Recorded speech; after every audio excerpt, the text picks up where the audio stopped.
Yo, what is going on, guys? It's your boy Aaron for 20, and I'm bringing you guys my GBA D-League Season 4 Week 9 team builder. We are up against Melontosh, coach of the Exeter Chief Electivires. Now, this was a little bit hard of a matchup to build for. I'll get into Melon's team in a minute. That'll sort of explain why. But of course, hopefully you guys enjoy the video. And yeah, without further ado, let's get right into it. So, Melon's team, he has Zygarde 50. He has Mew, Cobalion, Rotom Wash, Snorlax, Piloswine, Ribombee, Gengar, Spiritomb, Victreebel, and the Megazard-Y, with his Zmons being Victreebel and Zygarde 50%. So, right off the bat, Zygarde does a lot to my team. I do have a couple counters. For example, I do have the God Shelmet. However, Shelmet cannot come because the entirety of my team is extremely weak to Zard-Y to the point where I literally need to sack pretty much anything that's in versus it, depending on the moveset the Zard has, of course. Literally, a Zard with Air Slash, Earthquake, Roost, and Fire type move would blow through my team. Even like Hydreigon would take a lot from an Air Slash, at least proportionally. I could potentially Roost up on it, depending on the investment, but either that or he could just go with Dragon Pulse over Earthquake, or he could replace something with Air Slash and then have just Volcanion or just Hariyama be answers. Or you could just get a Roost, go 4 attacks, and then just start going ham on my team. Of course, he would lack recovery that way, and Melon likes to run a lot of bulkier Zards, so I didn't necessarily anticipate that.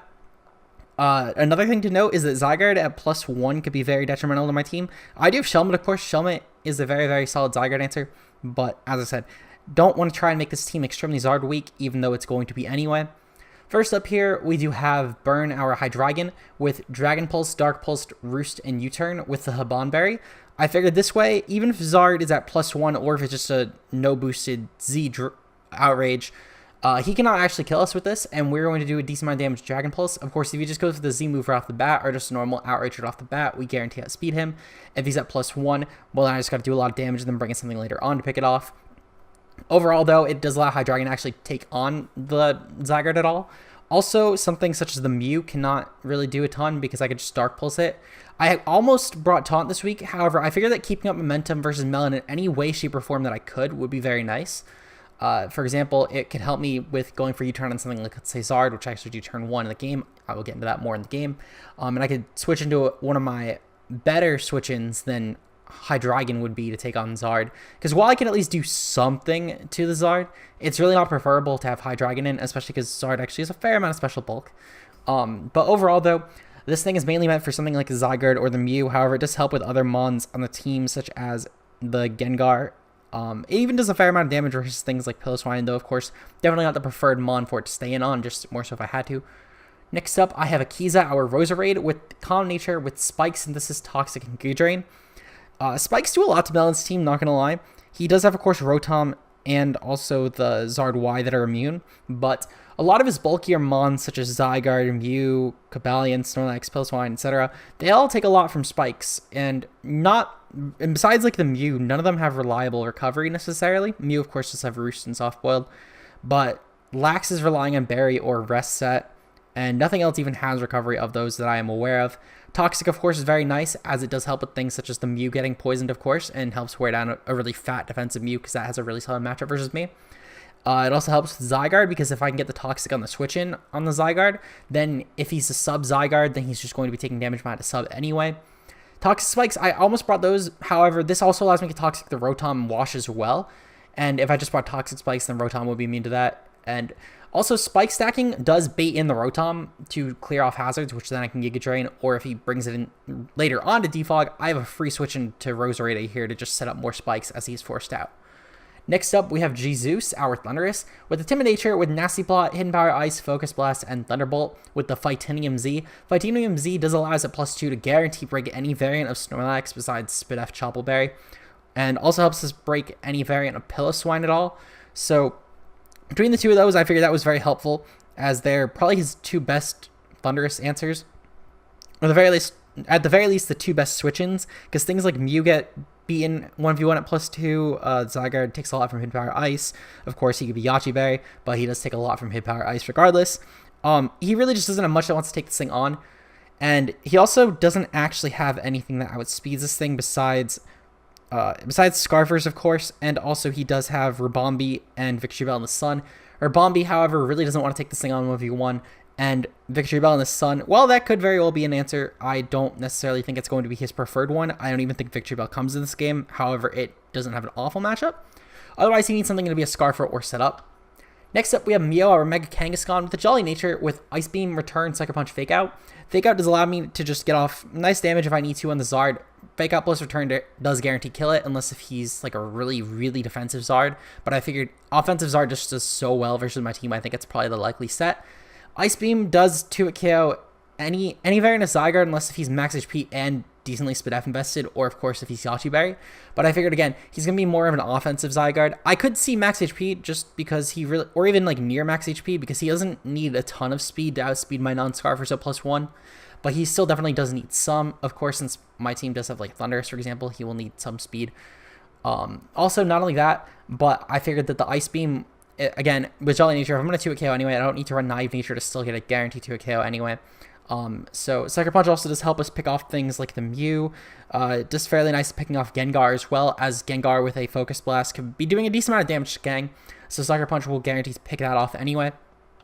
Finally, we have, actually not finally, we have 2 more mons. Next up, we have Michelin, our Donphan, with Stealth Rock, Roar, Toxic, Earthquake, with an Impish Nature. I do have this thing mainly as a backup to Zygarde. It can just roar out Zygarde if it tries to set up on me. Rocks, of course, are great for the Zard. I have Toxic that is great to Toxic the Rotom because, again, it's a very free mon for him to just switch in on and try and defog all my hazards away, so Toxic will at least punish that because otherwise my set couldn't really hurt it. Or I can even just Roar predicting the Rotom switch and then just have it need to take even more hazard damage from the Stealth Rocks. So those are both always very nice, of course. Earthquake does hit things like the Cobalion very hard as well, hits Gengar fairly well, and I can actually take a hit from Gengar too, believe it or not. Donphan actually is pretty beefy. If he's Scarfer, as long as he's not like a spec set, I can actually take it on at least kind of okay. So that's a nice bonus, though obviously this thing is more of a Zygarde and Cobalion answer, if anything. Though it just happens to take those as well. And of course, also, Toxic helps with non-immunity Snorlax and Piloswine as well. Again, more fat mons. Also the Mew, again, if that wasn't implied. Point is, his team's just really fucking fat. Melon's a very fat player. He's went to Timer a couple times this season already. I just need Toxic to try and wear him down so he doesn't try and stall me out. Because his Cleric options are horrible. He really does not have a Cleric. His Cleric's like Rabombi. I don't even remember if Victory Bell gets a Cleric move, to be honest. And I think that Mew gets Heal Bell or Aromatherapy. But Mew just really cannot afford to run at this game. So if anything, if he's bringing any Cleric, it's going to be like Rabombi. But I don't see Rabombi coming at all this game. It really doesn't do much. Finally, we do have Little China, our Hariyama, with Knockoff, Rock Slide, Close Combat, Ice Punch, with the Careful Nature, with Thick Fat, and an Assault Vest. This spread is mainly meant to take on a Modest Zard. Even going for Air Slash, I can actually take a Modest Zard hit. And I can almost certainly as well be 3-hit KO'd by a physical offensive Zygarde as well, with going for something like an Outrage, even if he's adamant. So those are both very nice. Of course, I do have the Ice Punch for the Zard. I have Close Combat for things like Snorlax. It also hits things like Cobalion really hard and Piloswine. I'm able to, at the very least, 2-hit KO, if not OHKO, all of those mons. Rock Slide, of course, is doing a lot of damage to the Zard. And Knockoff is really nice predicting something like a Mew or a Gengar to switch in, as of course. At the very least, Mew could still always Toxic or even just burn me, and then I'm essentially doing nothing versus this entire team offensively. And Gengar, it just hurts Gengar really badly. Gengar could actually, if it's a fat Gengar, could take hits from this set fairly well, because I really don't have a lot of offense investment at all. I don't think I have any offense investment, actually. So, yeah, that's our team for this week, and now let's get right into the game. So my opponent brings the Megazard Y, the Zygarde, the Mew, the Snorlax, Piloswine, and the Gengar.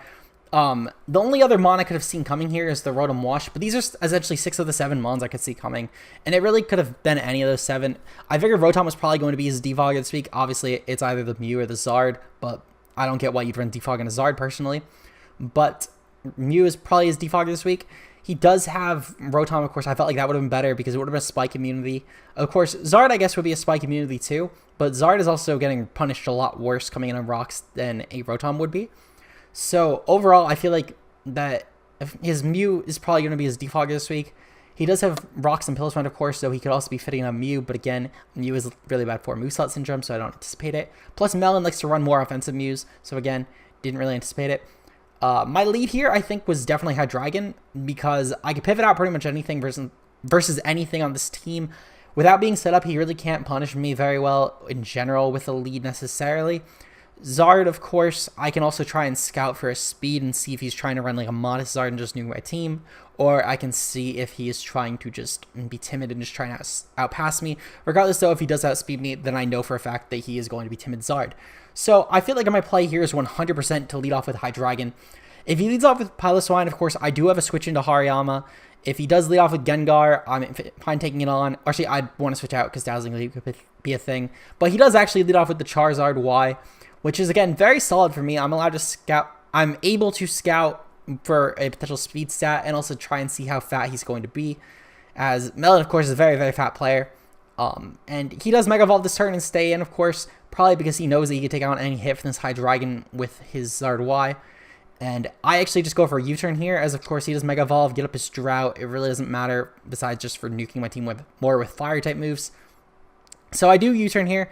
I figured I really only have one solid switch in, which would obviously be Little China or Hariyama, because if he doesn't have Air Slash, this thing is actually a really solid Zard-Y switch in.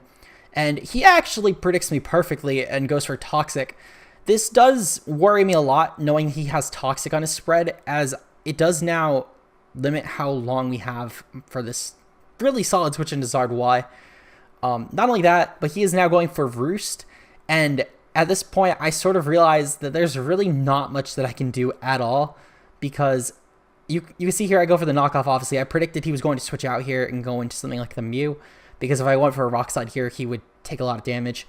But him going for Roost here, and he's actually proving to be a ridiculously fat Zard-Y. A lot fatter than I thought he would be, because as you can see here, going for a Rock Slide versus this Zard is actually going to be a 3-hit KO. I believe it's a guaranteed 3-hit KO versus his spread, which was horrendous for us because we literally have no way to actually break this Zard. So I do have to switch out here. I go into my Mega Kang, and I figured if he Roosts, that's fine. That's literally all you can do, either that or Toxic, because he's not touching the Hariyama either way. And had I stayed in and he not clicked Roost, he would have lost his Zard, which, as I said, does plow through my team. So him going for Roost was fine. I figured that was very obvious of me. Well, obvious of him to do. He does go into his Mew on this turn, however, on my Kangaskhan. This does lead me to believe he's going to be Rocky Helmet, of course. Very unfortunate for us that he is Helmet, because now this is just a really fat Mon that can get really solid recovery. That's going to wear down our Kang pretty much the entire game, since we do not have any Wish support on our Kang. And us going for Fake Out, it's going to be taking 2 Helmet turns already. We've already lost a third of our health on Kang, very unfortunate. And we really didn't gain much at all going for Fake Out on that turn, at least in terms of the Mew switch in. Would have been nice for the Zard, because it would have put it in range of potentially going for Return, depending on how fat he was. But it really didn't help us versus the Mew. And now, not only that, but he's going to go for Toxic on Hydreigon as well. So now, 2 of my most important mons for this game are Toxic, and only one of them even has Recovery at all. So that is extremely unfortunate for us in terms of this matchup. At this point, it essentially seems like we lost already at this point. We have only Thundurus at this point that can reliably take on anything on this team. So he does bring in his Zard-Y again. And at this point, I actually decided that I was going to go for a Dark Pulse. I figured I really just needed something. And I realized that this Zard is also really specially fat. So he probably has a lot of HP investment and then just the rest into defenses. So at this point, I do have to U-turn here. I predict he's going to go for Toxic again. Or if not a Toxic, then he's just going to go for a Roost and get himself back to full. And I actually go into Jesus here. I figured this is really the only time I can go into this unless if I sack something. But I didn't really want to sack something. I figured I'd play aggressive and keep around the rest of my mons. And it really bit me in the ass because he O-coded me with Flamethrower on my switch into Thundy. So really, really solid play to Melon right there. At this point, he's guaranteed to win this game at this point. I have no possible way to break through his team because, of course, my Donphan, all I can do is Toxic him and get up Stealth Rocks. And I'm actually going to do that. I'm going to get up my Stealth Rocks now, just that way then I can guarantee, hopefully switch him out later on. And then his Zard is now taking 50%. So my Donphan here is now essentially dead as well. My Hariyama and my Hydreigon are pretty near dead. He's now revealed his Defog on his Zard-Y. So again, putting us in an even worse position. I actually here predicted that he was going to maybe just switch out, and I was trying to roar back in the Zard-Y. So again, really sucks because now he also brings in his Piloswine here, and depending on his investment, I might even lose to an Ice Shard here and then have no way of getting up rocks again. So this game is going like the worst possible scenario for me at every single turn. He, of course, just barely misses out on the kill there, and we are luckily able to get up our rocks, which does mean we can at the very least punish Zard-Y later on in the game. But at this point, I essentially think at this point the game was lost once I lost my Thundurus. Definitely a massive choke switching into Thundy there. I should have sacked something else, but we do now lose our Donphan as well to an Ice Shard from Piloswine. However, we do keep up rocks at least, because Zard's going to be punished, and I don't anticipate it getting a turn to go for a defog. I did bring in Little China here, however, I figured that at this point I really just need to try and KO something so I don't get 6-0'd. I would like to go without getting 6-0'd this entire season. That would be great.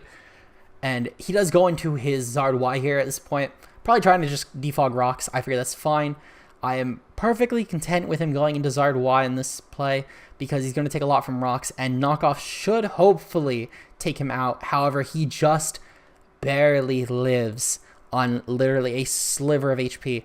And I knew that he was probably going to go for Roost here. However, just in the off chance that he defogged here, I figured either way, my safest play was just to go for close combat, because he's either going to lose his flying typing, and he's going to be taken out by close combat because of the stab boost and all that, and how it's just doing a lot more than Rockslide would, or he's going to go for defog, clear the rocks, and then sack himself off anyway. So at the very least, we have avoided the 6-0.